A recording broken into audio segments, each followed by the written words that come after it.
Miss Mitchell, I'll ask you one more time. Judge Brennan leaned forward, his reading glasses catching the fluorescent light. Are you prepared to testify against Vincent Moretti and his organization, or are you wasting this court's time? Sarah's mouth opened, but no sound came out. Behind her, she could feel the weight of 100 eyes, journalists, spectators, Vincent's people. Especially Vincent's people.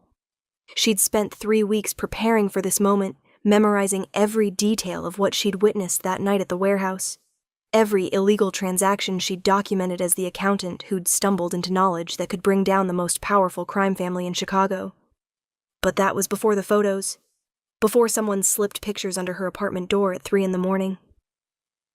Pictures of her sister Emma dropping her kids off at school.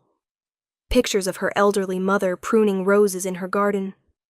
Pictures of Sarah herself walking to her car, buying coffee, existing in a world that suddenly felt like a sniper's scope. Your Honor, Her voice cracked.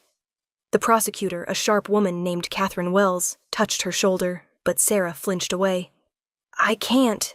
I'm sorry, I can't do this. The courtroom erupted.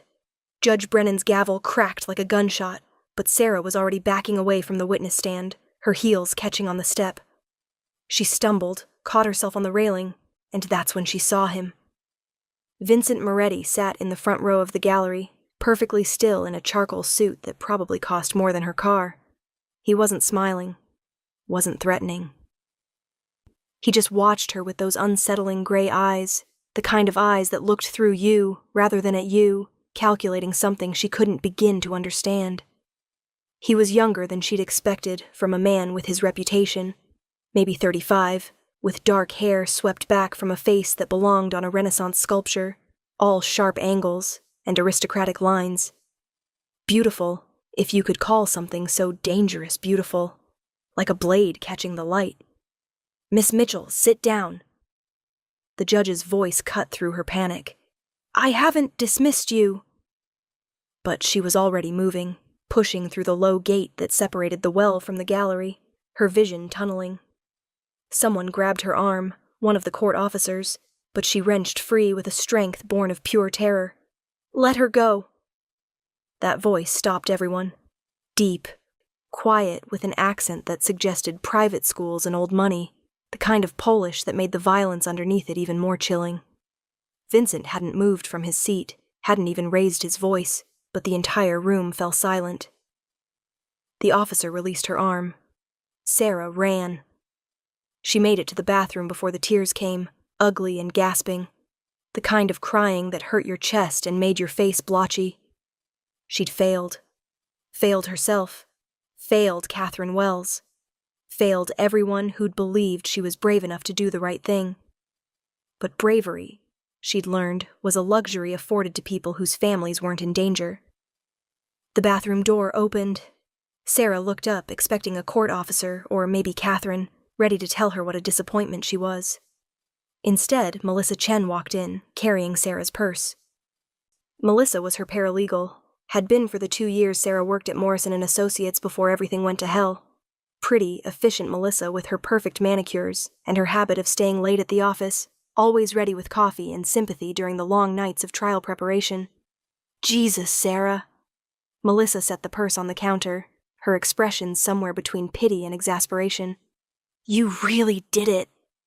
I couldn't. Sarah's voice was raw. You saw those pictures. They know where Emma lives, where my mom. I know. Melissa pulled out her phone, her thumbs moving quickly across the screen. I know exactly what they know. Something in her tone made Sarah's stomach drop. What? Melissa looked up and her face was different, harder. You really thought you could testify against Vincent Moretti? That man owns half this city, Sarah. Judges, cops, prosecutors. You think Catherine Wells is some crusader for justice? She's building her political career. You were just convenient. Melissa, what are you? I'm the one who sent the pictures. Melissa said it casually like she was discussing the weather. Well, I didn't take them. Vincent's people did that. But I made sure you got them. I knew you'd fold. The floor seemed to tilt. You work for him. I work for the family, Yes. Have for 3 years. How do you think Moretti always stays 2 steps ahead? How do you think he knew you'd found those documents in the first place? Melissa's smile was almost pitying. I've been feeding him information from Morrison and Associates since the day I started. And when you got cold feet about testifying, I made sure he knew you were too scared to be a problem. Sarah's hands gripped the edge of the sink. You betrayed me. I protected you, actually. Vincent wanted to handle you the traditional way. I convinced him surveillance would be enough. Melissa's phone buzzed. She glanced at it, then back at Sarah. I need you to understand something. You're out of this now. The case is dead. Go home, keep your mouth shut, and you'll be fine. Your family will be fine. But if you try to reopen this, if you go to the FBI or find some new prosecutor with a hero complex... She let the sentence hang. What? Then I can't protect you anymore, and Vincent doesn't give third chances. Melissa walked to the door, paused. For what it's worth, I like you, Sarah. You're a good person, but good people don't survive in this world by being stupid. Remember that. She left. Sarah stood there for a long time, staring at her reflection in the bathroom mirror. Her mascara had run in black streaks down her cheeks.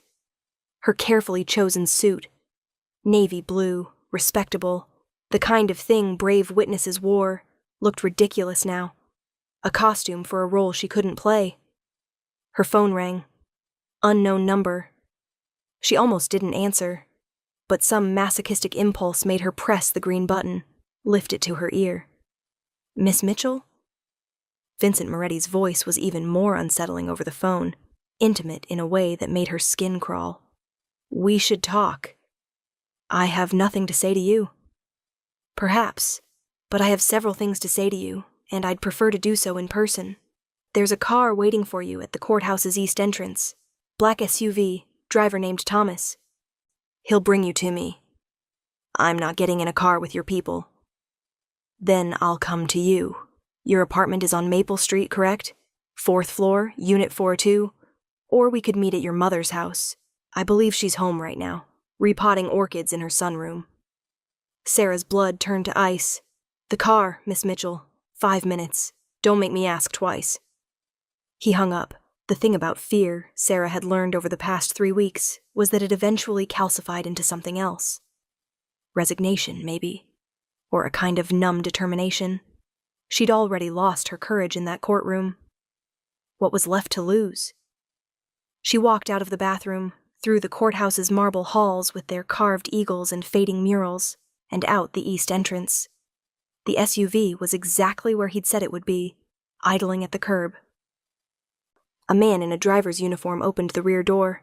She got in. They drove for 20 minutes, leaving downtown behind for the kind of neighborhood where the houses hid behind iron gates and old oak trees. The SUV finally stopped in front of a building that looked like it had been transplanted from a European city. All stone facade and arched windows, the kind of place that whispered old money and older secrets. Thomas opened her door. Top floor. The elevator was all dark wood and brass, rising silently. The doors opened directly into a penthouse apartment that took Sarah's breath away despite everything. Floor-to-ceiling windows overlooked the city, the afternoon sun painting everything in shades of gold. The furniture was minimal, but obviously expensive. Art on the walls that might have been original Rothkos. Vincent Moretti stood by those windows, his back to her, one hand in his pocket. He'd removed his suit jacket. His white shirt was rolled up at the sleeves, revealing forearms that spoke of time in the gym, discipline, power contained. You came. He didn't turn around. I wasn't certain you would. You threatened my mother. I stated a fact. There's a difference. Now he turned, and the light behind him put his face half in shadow. Pour yourself a drink. You look like you need one. There was a bar cart near the leather sofa. Sarah's hands were shaking again, but she managed to pour 2 fingers of what looked like very expensive scotch into a crystal tumbler. It burned going down. I'm not going to testify, she said. Your paralegal made that very clear. Melissa? Yes. Vincent moved away from the window, prowling closer with that predatory grace. She's efficient, perhaps too efficient. She tends to solve problems before I've decided whether I want them solved or how. What does that mean? He picked up his own glass from the coffee table, swirled it. It means Melissa decided you were a threat and took steps to neutralize you. The photographs, the surveillance, the carefully crafted terror campaign, all her initiative. Sarah's confusion must have shown on her face. I don't wage war on accountants, Miss Mitchell. You're a civilian who saw something you shouldn't have and made the extremely poor decision to take it to the authorities. Misguided, but not uncommon. People have an idealistic view of justice. He sipped his scotch. But Melissa reported that you'd been subpoenaed, and she decided to handle it her way. By the time I learned the details, the damage was done. You're saying you didn't order it. I'm saying I would have handled it differently. He set down his glass. You should understand something about my organization. I inherited it from my father when I was 23 years old. He built it on fear, on making examples, on ensuring everyone in this city knew the cost of crossing the Moretti family. It was effective, but inefficient. Fear makes people desperate, and desperate people make mistakes. He moved closer, close enough that she could smell his cologne, something dark and woody, and see the faint scar above his left eyebrow. I don't need you afraid, Sarah. I need you to understand where you stand. And where's that? Between a system that will use you and dispose of you, and me. Catherine Wells doesn't care what happens to you or your family once this trial is over. She'll get her conviction or her headlines, and you'll spend the rest of your life looking over your shoulder, wondering if the next car door opening is someone coming to settle accounts. His eyes held hers. I could have solved this very simply. One accident. You never testify, the case collapses. Life continues. But Melissa's approach offends me. Terrorizing civilians, targeting family members, it's crude. So what do you want? I want to offer you a choice. Sarah laughed, the sound bitter. Like the choice I had in that courtroom? Better than that, much better. Vincent stepped back, giving her space. Melissa has been reporting your movements to me for weeks. Every meeting with Catherine Wells, every practice session for your testimony, every late night you spent reviewing documents. Do you know what I learned? She shook her head. You're brilliant. The way you traced those transactions, connected shell companies, found patterns my own accountants missed. It was impressive. You're wasted at Morrison & Associates, drafting contracts and filing incorporations. He paused. I need someone like you. You want me to work for you? The words came out strangled. I want you to work with me. There's a difference.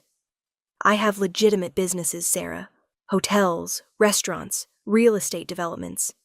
They need proper management, clean books, someone who understands both the law and the creative spaces between the lines. He pulled a card from his pocket, set it on the coffee table. This is the offer. A position at Moretti Holdings, triple your current salary, full benefits. You'd oversee the financial operations of my legal enterprises. And in exchange, the charges go away. The case collapses without your testimony anyway, but I'll ensure there are no lingering questions, no ambitious prosecutors looking to rebuild. You and your family are safe, protected, and you get to use your skills in ways that matter. Sarah picked up the card. It was heavy stock, embossed lettering. Director of Financial Operations, Moretti Holdings. You're asking me to cross a line. I'm asking you to survive. Everything else is semantics. Vincent's voice softened slightly. You did the right thing, reporting what you saw. That took courage, but courage without strategy is just martyrdom, and martyrs don't get to see their nieces and nephews grow up. The weight of the last 3 weeks crashed over her.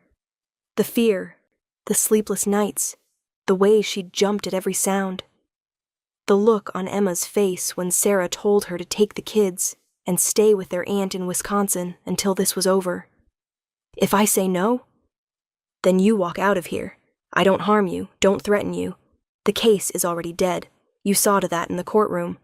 You'll go back to your life, and we'll never speak again. He met her eyes. But Catherine Wells won't forgive you for failing to testify. Morrison and Associates will let you go. They can't have someone associated with this kind of publicity.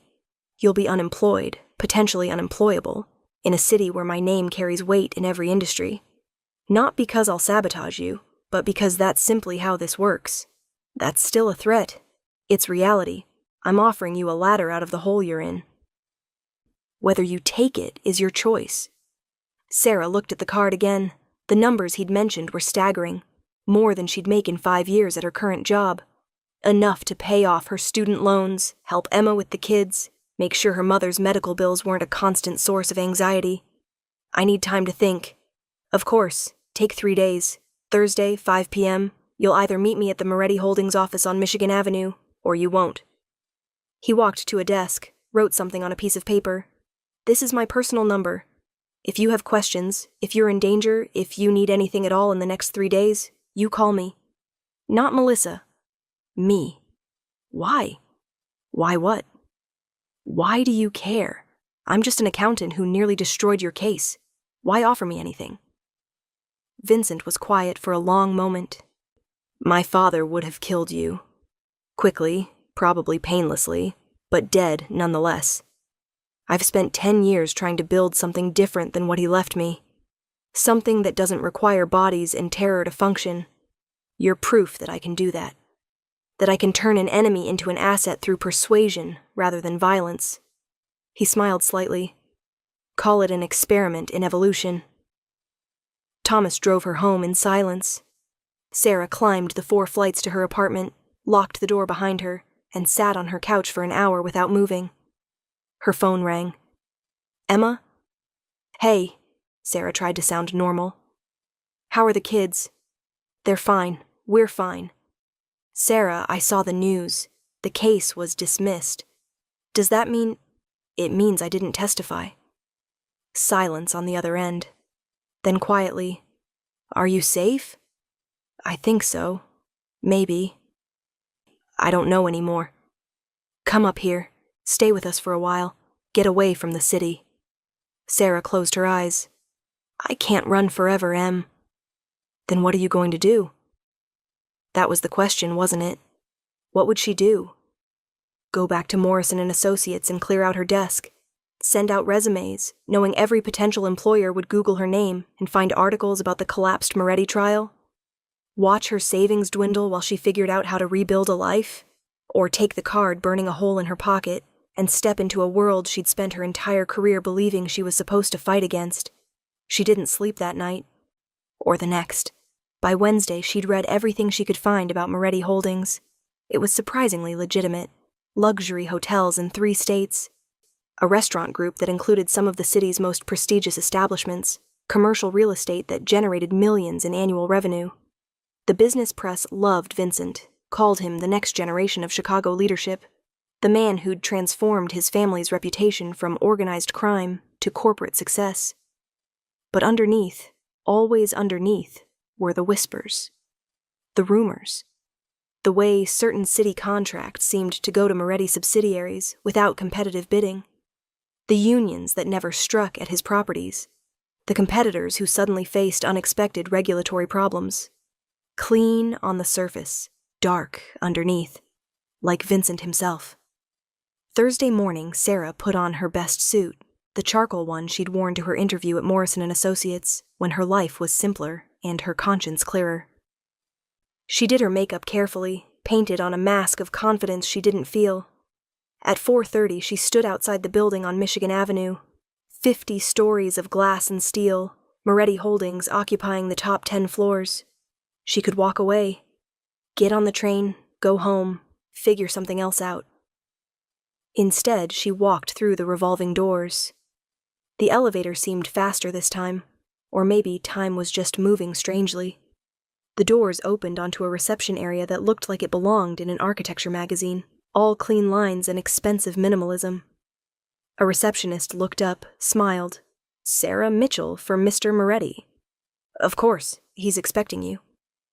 Vincent's office occupied a corner of the building, windows on 2 sides offering views that stretched to the lake. He was on a phone call when his assistant showed her in. But he held up one finger. Wait, and gestured to a chair. I don't care what the city says, Marcus. We have the permits, we have the approvals, and we break ground on Monday. If someone has a problem with that, they can take it up with our attorneys. He listened for a moment. Good. Keep me updated. He hung up, turned his full attention to her. You came. I did. And? Sarah set her bag down, carefully. I need to know something first. The things I saw, the transactions I documented, was that you? Your operation? Yes. At least he was honest. Will I be involved in that side of things? The illegal side? No. I keep my legitimate businesses entirely separate. You'll work with clean money, legal operations. I have other people who handle the rest. He leaned back in his chair. But I won't lie to you and pretend they don't exist. You'll be working for a man who operates in both worlds. If that's something you can't live with, tell me now. I don't know if I can. That's honest. Vincent stood, moved to the windows. The late afternoon light turned his profile into something almost classical. A coin struck in human flesh. I'm not asking you to approve of everything I do, Sarah. I'm asking you to recognize that the world is more complicated than the law pretends it is. You saw corruption in my organization? Have you considered the corruption that put you in that witness stand? Catherine Wells knew you'd be painted as a target. She didn't care. The system you believed in was willing to sacrifice you for a win. That doesn't make what you do right. No, but it makes it honest. I don't pretend to be something I'm not. I offer protection, prosperity, loyalty to those who work for me. In exchange, I expect the same. He turned to face her fully. You want to know why I really offered you this position? Because you tried to do the right thing, even when it was dangerous. That's rare. Most people in this city have learned to look away, to mind their business, to take the easy path. You didn't. I respect that, even if it was directed at me. You respect me so much you're forcing me to work for you. I'm not forcing anything. You can still leave. But I think you know that this is the best option available. Not just for survival, but for growth. I can give you opportunities you'd never have at a conventional firm. Real responsibility, real influence, real compensation for your skills. He paused. And I can promise you something else.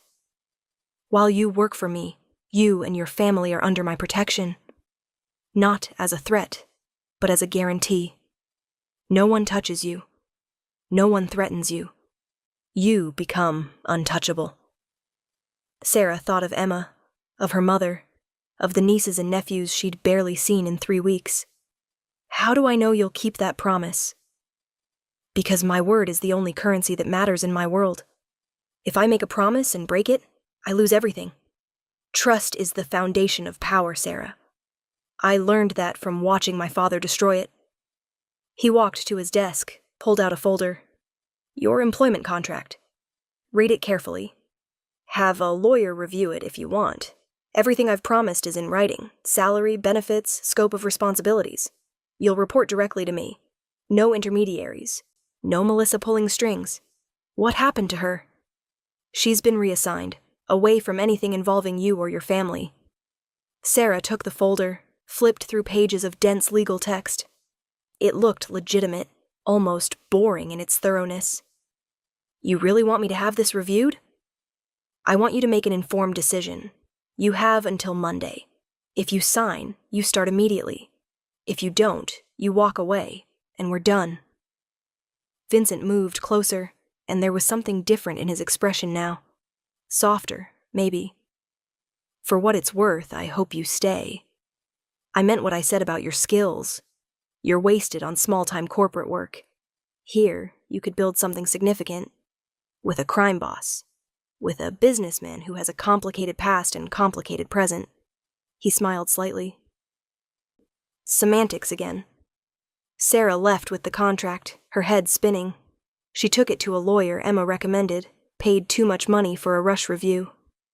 The lawyer called her Saturday morning. It's clean, better than clean actually. The liability protections alone are remarkable. If you can get past who you're working for, this is an exceptional opportunity.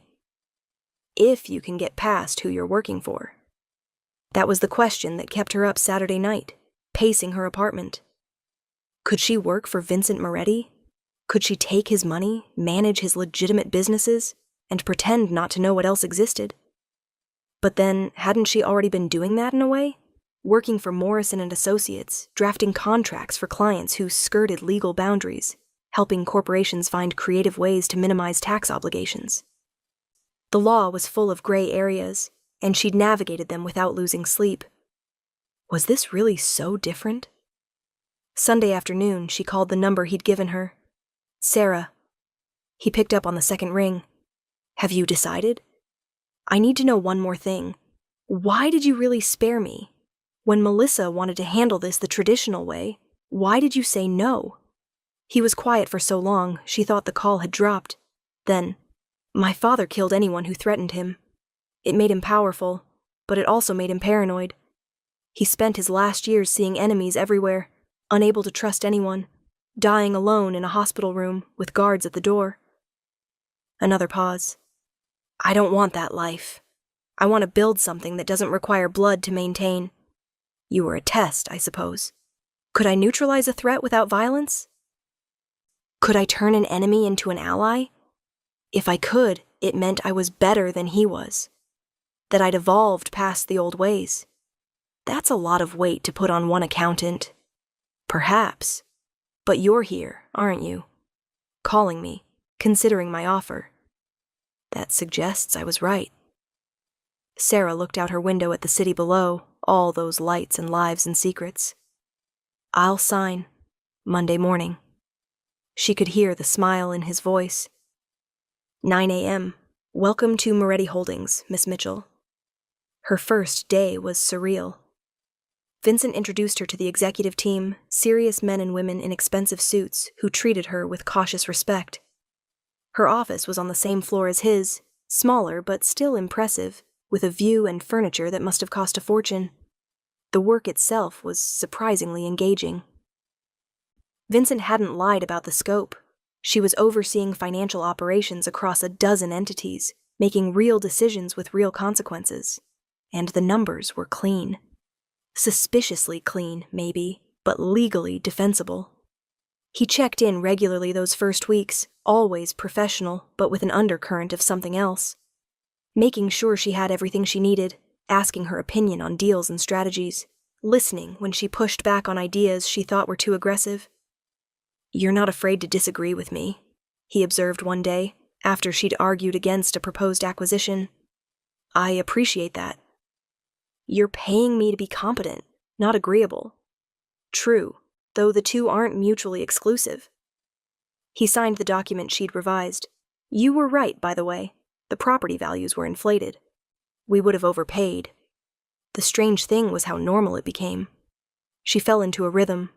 Work, home, occasional dinners with Emma and the kids, now that they'd returned from Wisconsin. Her mother noticed the change in her circumstances, the nicer clothes and the absence of constant stress, and asked careful questions Sarah deflected, with vague answers about a new position.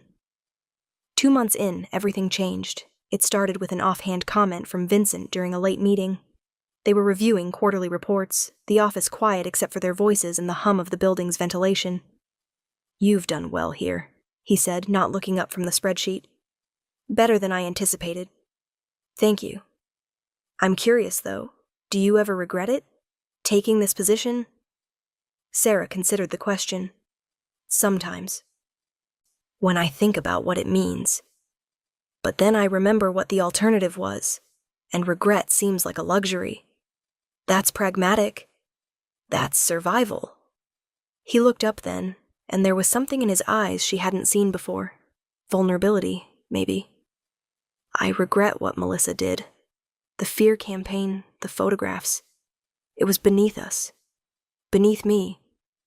You've said that. I know. But I wanted you to know that I meant it. That if I could undo it, I would. He closed the laptop. You didn't deserve that.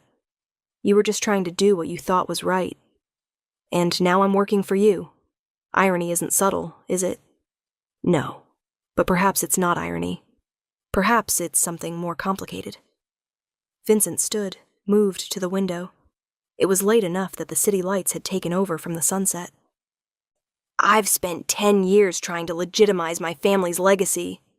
Every hotel, every restaurant, every clean investment, it's proof that we can be more than what my father made us.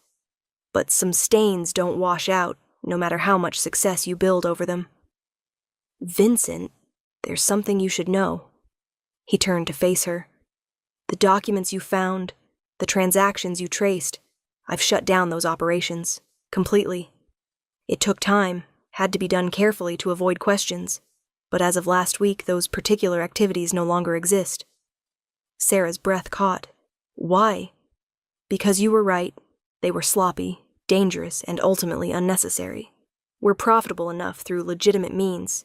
The illegal revenue was pocket change compared to our real businesses, but the risk was enormous.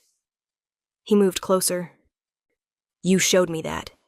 Your investigation revealed vulnerabilities I hadn't seen because I was too close to it, so I eliminated them. You're saying I made you more legal? I'm saying you made me smarter. There's a difference, but the result is the same. He was very close now, close enough that she could see the exhaustion around his eyes, the weight he carried. I want to show you something. Come with me. He led her to a conference room she'd never entered, unlocked a cabinet, and pulled out a thick file. Inside were documents, photographs, ledgers, evidence of operations she recognized from her original investigation. This is everything. Every piece of evidence that could connect me to those activities. I'm giving it to you. Sarah stared at the file like it was a live grenade. Why? Insurance. For you. If anything happens to you, if I break my promise about protecting you or your family, if I become the man my father was, you have this. Take it to the FBI, the media, whoever. Destroy me. His voice was steady. I'm trusting you with the power to end everything I've built. That's how serious I am about keeping my word. Vincent, I can't... Yes, you can. You're the only person I can trust with this. Because you've already proven you'll do the right thing, even when it costs you. He pressed the file into her hands. Keep it safe. Hope you never need it. But know that it's yours. Sarah looked down at the weight in her hands, literal and metaphorical. This is insane. This is trust. Real trust. The kind that requires vulnerability. I'm trusting you not to destroy me. You're trusting me not to hurt you. It's mutual, which makes it real. Something shifted in that moment, in that quiet conference room with its expensive furniture and view of the sleeping city. She looked up at Vincent, really looked at him, and saw not the dangerous crime boss or the ruthless businessman, but a man trying desperately to be better than his inheritance. Why did you really offer me this job? She asked softly. Because I was tired of being surrounded by people who were afraid of me or using me. You were neither. You stood up to me, tried to take me down, and when you couldn't, you didn't fold completely. You negotiated. You pushed back. You treated me like a person, not a reputation. He reached out, hesitated, then gently touched her cheek. You saw me, Sarah. The real me. And I haven't been able to stop thinking about that. Her breath caught. Vincent, I know this is complicated. I know I'm the last person you should trust, let alone feel anything for. But these past 2 months, working with you, watching you challenge me and push me and make me better. He stopped, laughed quietly. I'm making a mess of this. You're doing fine. I'm trying to tell you that you matter to me. More than an employee, more than an asset. You matter. His thumb brushed her cheekbone. And I think I might matter to you too. Maybe not the same way, but something. Sarah should have stepped back, should have reminded him about professional boundaries and power dynamics, and all the excellent reasons why this was a terrible idea, but she'd spent 2 months watching Vincent Moretti transform from the monster in her nightmares into something more nuanced. A man carrying impossible weight, trying to honor his father's legacy while escaping its shadow. A man who'd spared her when he didn't have to, who'd given her power when he could have taken everything. A man who was looking at her like she was the most important thing in his carefully controlled world. Something, she whispered, and then his mouth was on hers. The kiss was gentle at first, questioning, giving her space to pull away. She didn't. Instead, she dropped the file on the conference table and pulled him closer, and the kiss deepened into something desperate and real. When they finally broke apart, both breathing hard, Vincent rested his forehead against hers. "I've wanted to do that for weeks. You could have." "No, I needed you to want it too. Needed to know this was your choice. Not something I'd pressured you into. Always so careful about consent for a crime boss. Especially for a crime boss. The women in my world, too many of them don't have real choices. I never wanted to be that man." He kissed her again, softer. "Tell me this is real. Tell me you're here because you want to be, not because you're afraid." "I'm terrified," Sarah admitted, "but not of you. Of this. Of what it means." "What does it mean?" "That I'm falling for a man I'm supposed to hate. That I'm crossing lines I swore I never would. That I'm choosing you over everything I thought I believed about right and wrong." Vincent pulled back slightly, studying her face. "You don't have to choose. You can hate what I am and still... Still what? Still love you?" The word slipped out before she could stop it, hanging in the air between them like a confession. His expression transformed, something vulnerable and amazed breaking through his careful control. "Do you?" "I don't know. Maybe. Is that insane?" "Completely." He kissed her forehead, her cheeks, her mouth.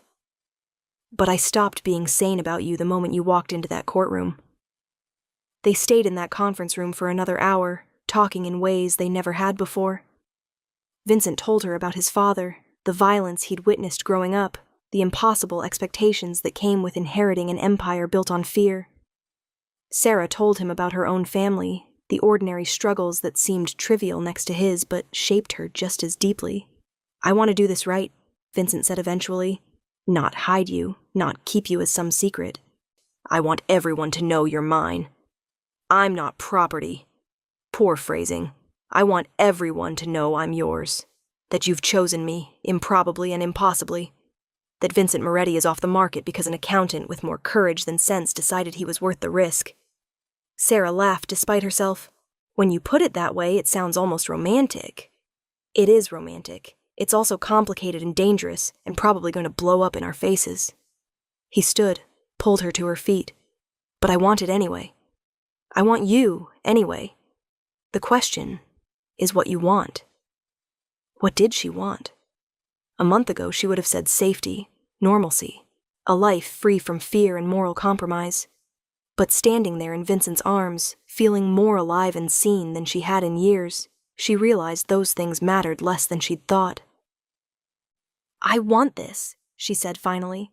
"I want you. Even though it's crazy.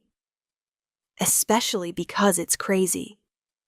Vincent kissed her again, and this time there was promise in it, claim and surrender all at once. "Then let's be crazy together." The next 6 months were the strangest of Sarah's life. By day, she was the director of financial operations, attending board meetings and negotiating contracts and building a reputation as one of Vincent's most trusted advisors. By night, she was Vincent's partner in every sense, sharing dinners and conversations and a connection that deepened with each passing week. He was careful with her, always. Never pressuring, never assuming, always making sure she had space to be her own person. But gradually, inevitably, their lives intertwined. She started keeping clothes at his penthouse. He started joining her for family dinners with Emma and the kids, charming her sister despite Sarah's warnings about his background. "He's different than I expected," Emma admitted after one such dinner.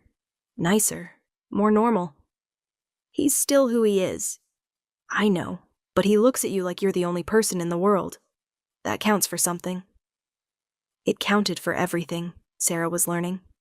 The way Vincent listened when she talked, really listened, incorporating her thoughts into his decisions. The way he defended her in meetings when executives questioned her authority. The way he trusted her with not just the file he'd given her, but with pieces of himself she suspected no one else had seen. "You've changed me," he told her one night, lying tangled together in his enormous bed. "Made me want to be better. Not just different from my father, but actually good." "You were always good. Just complicated. Semantics." He kissed her shoulder. "I love you, you know. In case that wasn't obvious." It was the first time he'd said it outright. Sarah's breath caught. "I love you, too. God help me, but I do. God probably stopped paying attention to me years ago. Then I'll pay attention enough for both of us." He proposed on a Tuesday, of all things. No grand gesture, no elaborate setup. Just the two of them in his office after everyone else had gone home, reviewing acquisition proposals, and suddenly he was kneeling beside her chair with a ring that looked like it cost more than her first car. "Marry me," he said simply. "Be my wife, my partner, my conscience. Help me build something worth having. I know it's insane. I know I'm asking you to tie yourself to someone with my reputation, but yes." Sarah didn't let him finish. "Yes, of course, yes." The ring slid onto her finger perfectly, a sapphire surrounded by diamonds that caught the office lights and threw blue fire across her hand. Vincent stood, pulled her up, kissed her like she was air, and he'd been drowning. "I'm going to make you so happy," he promised against her mouth. "You already do." They married quietly 3 months later, a small ceremony at City Hall with Emma and her kids, Sarah's mother, and a handful of Vincent's executives who'd become unlikely friends. Nothing elaborate, nothing that would draw media attention.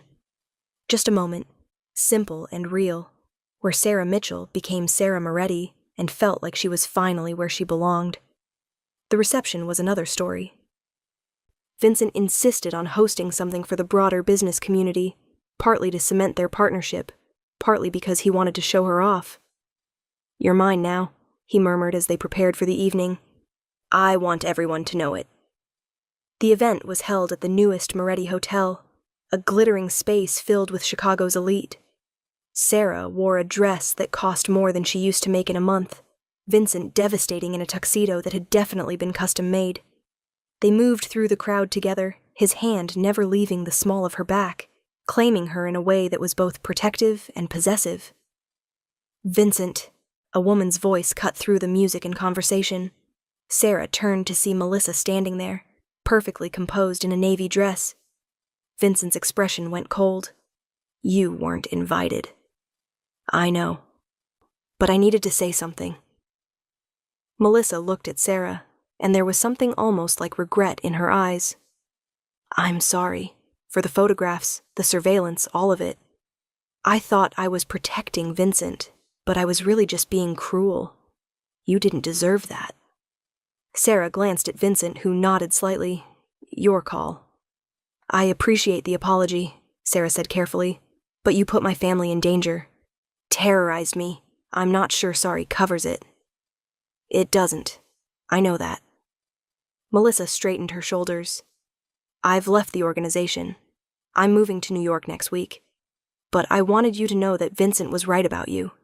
You've made him better. Made all of us rethink how we operate. That's worth something." She left before either of them could respond, disappearing into the crowd. "Well," Vincent said quietly.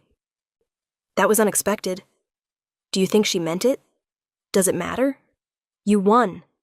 You took everything I thought I was and made it into something new. Something better." He pulled her closer, and suddenly they were dancing, moving to music Sarah hadn't noticed starting. "You're the most extraordinary thing that's ever happened to me, Sarah Moretti, and I'm going to spend the rest of my life making sure you never regret saying yes." Sarah looked up at her husband that would take getting used to, and saw her future written in his eyes. Not simple, never simple, but real and true and earned through trial and terror and the strange alchemy that had transformed them both. "I already don't regret it," she said. "Not for a second." He kissed her there on the dance floor, in front of everyone, claiming her and surrendering to her all at once. And Sarah kissed him back, This complicated, dangerous man she'd chosen, who'd chosen her right back. The case was closed. But her life, their life, was just beginning. The threat came 6 months into their marriage, on a morning so ordinary Sarah would later marvel at how quickly everything could fall apart. She was reviewing quarterly projections in her office when Vincent's assistant appeared in the doorway, her face pale. "Mrs. Moretti, you need to come to Vincent's office, now." The walk down the hall felt endless. Vincent was standing at his desk, phone pressed to his ear, and the expression on his face made Sarah's blood run cold. She'd seen him angry before, frustrated, even worried. But this was different. This was fear. He hung up, turned to her, and said 3 words that stopped her heart. "They have Emma." The world tilted. "What?" "Someone took your sister. 2 hours ago from the parking lot of her gym. Her kids are safe. They were at school, but Emma..." His jaw clenched. "I'm sorry. I'm so sorry." Sarah's knees gave out. Vincent caught her, guided her to a chair, but she couldn't process what he was saying. Emma. Her sister. The woman who'd defended her when she started working for Vincent, who'd welcomed him into their family despite everything. "Who?" Sarah's voice didn't sound like her own. "I don't know yet, but they called from her phone 10 minutes ago with demands." Vincent crouched in front of her, taking her hands. "They want me to back out of the Port District development. Want me to pull my bid and leave the project to their client." The Port District development was huge, a $1 billion waterfront project that would transform an entire neighborhood. Moretti Holdings had been working on the bid for 2 years, and they were the frontrunner. Sarah had personally structured the financing package. So back out, give them whatever they want. It's not that simple. The bid closing is in 4 hours. If I withdraw now, I lose the deposit, $50 million, and I show weakness. Every competitor in this city will know I can be manipulated through civilians. His hands tightened on hers. But none of that matters. I'll burn every dollar I have if it means getting Emma back safely. I just need to understand what we're dealing with. Then figure it out. Sarah pulled away, started pacing. You have people, resources, connections. Use them. Find my sister.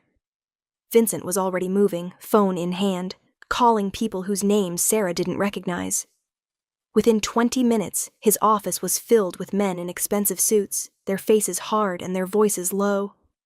They spoke in euphemisms and coded language, but Sarah understood enough. They were Vincent's real people. Not the legitimate business executives, but the remnants of his father's organization. "It's the Castellano family," one of them said, a broad-shouldered man Vincent called Marco. "They're backing the rival bid for the Port District. This is Thomas Castellano's play. He wants that development bad enough to cross you." Vincent's expression went deadly calm, which somehow was more frightening than rage. "Where is she?" "Working on it. They're smart enough not to use any of their usual properties, but we've got people checking. Not good enough. I want her location in 2 hours, or I start burning down everything Castellano owns until someone talks." Sarah watched her husband transform into someone she'd never fully seen before. Not the careful businessman who'd courted her with promises of legitimacy, but the man who'd inherited a criminal empire and knew how to wield its power. It should have terrified her. Instead, she felt a fierce gratitude. "Vincent." She moved to his side. "What do you need from me?" He looked at her, and some of the coldness left his eyes. "I need you somewhere safe. If they took Emma to get to me through you, they might try for you next." "Absolutely not. She's my sister." "Sarah." "No, I'm not hiding while she's in danger. I can help. I know the Port District finances better than anyone. If this is about the development, maybe I can see an angle you're missing." One of the men started to protest, but Vincent held up a hand. "She's right. Sarah, pull every file we have on the Port District bid. Look for anything that connects to Castellano interests, shell companies, subsidiary connections, anything that might give us leverage." For the next 90 minutes, Sarah worked faster than she ever had, cross-referencing documents and tracking financial threads while Vincent coordinated the search for Emma. She barely noticed when he left the room, too focused on the numbers swimming across her screen. Then she found it. "Vincent!" She didn't care who heard her shouting. He was back in seconds. "Look at this. 3 of the companies backing the rival bid are owned by the same holding group. And that holding group has a silent partner who's..." She pulled up another document. "He's facing federal investigation for fraud. If that investigation goes public before the bid closes, the whole rival package collapses." Vincent scanned the documents, his mind clearly racing. "You're sure about this?" "Positive. I triple-checked the ownership chains." Sarah looked up at him. "If you threaten to leak this information, Castellano loses the development anyway. The city won't accept a bid with federal investigation clouds hanging over it. So we have leverage." Vincent pulled out his phone, made a call. "Thomas, we need to talk, now." A pause. "Because I have documents that will destroy your Port District bid and probably send your silent partner to prison. You have something I want. I have something you need. Let's negotiate like civilized people." The conversation lasted 3 minutes. When Vincent hung up, he looked at Sarah with something like awe. "They're bringing Emma to neutral ground. Fitzgerald Park, 1 hour. The exchange is simple. She goes free, I don't leak the documents, and they withdraw their bid gracefully." "Just like that?" "Just like that. You gave me the weapon I needed." He pulled her close, kissed her forehead. "You saved your sister, Sarah. You're brilliant." The hour until the exchange was the longest of Sarah's life. Vincent insisted she stay at the office with 2 of his security people while he handled the actual meeting. And for once, she didn't argue. She was exhausted, running on adrenaline and coffee and prayer. When her phone finally rang, she nearly dropped it answering. "She's safe." Vincent's voice was steady, calm. "Emma's safe. I'm bringing her to you now." Sarah started crying, relief crashing over her in waves so powerful she had to sit down. 20 minutes later, the elevator doors opened and Emma walked out, rumpled and shaken, but whole. Sarah ran to her, wrapped her in a hug that probably hurt. "I'm okay," Emma kept saying. "I'm okay, Sarah. They didn't hurt me, just scared me. I'm so sorry. This is my fault, being married to Vincent, putting you in danger." "Stop." Emma pulled back, gripping Sarah's shoulders. "This isn't your fault. It's the fault of the people who took me. And Vincent." She looked past Sarah to where Vincent stood, giving them space. "He got me back. His people were professional. The exchange was clean. He kept his word." Vincent approached slowly, like Emma might bolt. "Mrs. Chen, I apologize.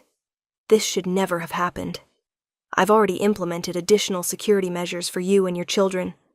No one will use my family against me again." "Your family." Emma repeated the words, then smiled tiredly. "I guess we are, aren't we? For better or worse. Definitely worse today. But I promise you, the people responsible will face consequences. Thomas Castellano is finished in this city. I'll make sure of that. I don't need revenge.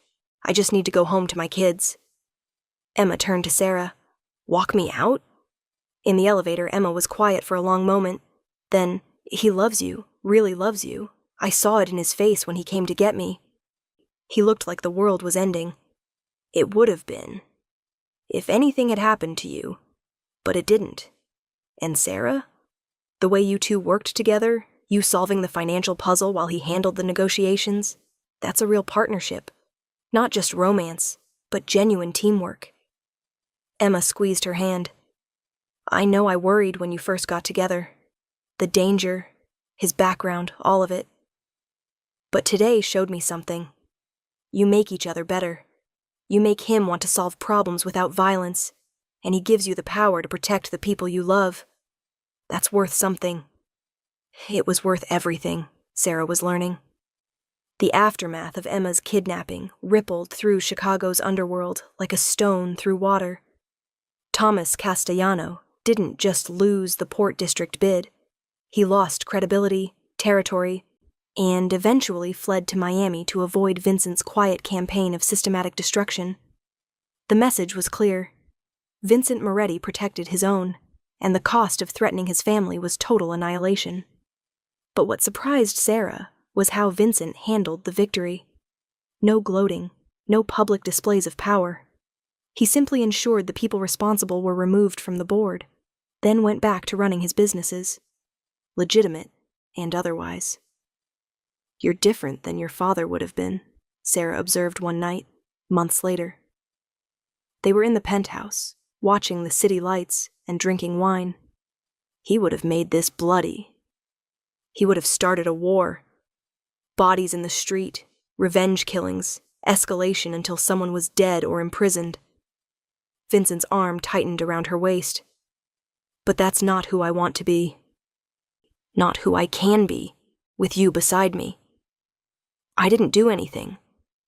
You did everything. You showed me that intelligence is more powerful than violence, that loyalty and love are worth more than fear, that I could build a legacy that doesn't require body counts." He turned her to face him. "My father died alone, Sarah. Paranoid and isolated, trusting no one. I'm going to die old and happy, surrounded by family, because you taught me the difference." Sarah kissed him, tasting wine and promise. "I love you, even when you're dramatic. Especially when I'm dramatic." He kissed her back, deeper. "I have something for you." He pulled a folder from the side table. That folder, the one he'd given her months ago, with all the evidence of his illegal operations. "Burn it." "What?" "Those operations don't exist anymore." "I told you I was shutting them down, and I did, completely. Everything in that file is history. So burn it. I don't want insurance between us. I want trust, pure and simple." "Vincent, are you sure? This is your protection, too. If anything ever... nothing will. And if it does, I'd rather face consequences than have you carry the weight of choosing whether to destroy me." His eyes were steady, certain. "Burn it, Sarah. Let's start completely clean." They burned it that night in the penthouse fireplace, watching years of evidence turn to ash. It felt like an ending and a beginning all at once, the past releasing its hold so the future could take shape. 2 years later, Sarah stood in the nursery of their penthouse, holding their daughter, and watching Vincent assemble a crib with more determination than skill. Their daughter, Grace, was 3 months old and perfect, with Vincent's gray eyes and Sarah's stubborn chin. "You're doing it wrong," Sarah observed, trying not to laugh. "I'm doing it fine. This instruction manual is clearly designed by sadists." Vincent threw down the Allen wrench, then picked up Grace instead. "Hello, beautiful girl. Tell your mother I'm an excellent father, even if I can't build furniture." Grace gurgled happily, grabbing his finger with surprising strength. "She agrees with me," Vincent declared. Sarah watched them together, her dangerous, complicated husband cradling their daughter with infinite gentleness, and felt a contentment she'd never imagined possible. Her life hadn't turned out anything like she'd planned. She'd become the wife of a man with a criminal past, the CFO of a company with complicated foundations, the mother of a child who would inherit a legacy both impressive and troubling. But she'd also become someone stronger than she'd been in that courtroom 3 years ago. Someone who understood that morality wasn't always clear-cut, that people could change, that love was sometimes found in the most unexpected places. Emma visited weekly with her kids, who adored their Uncle Vincent and couldn't understand why their friends thought his name was scary. Sarah's mother had come around eventually, charmed by Vincent's old-world courtesy and the way he obviously worshipped her daughter. The family Sarah had been so afraid for had embraced the life she'd built, complicated as it was. "What are you thinking about?" Vincent asked, Grace now asleep against his shoulder.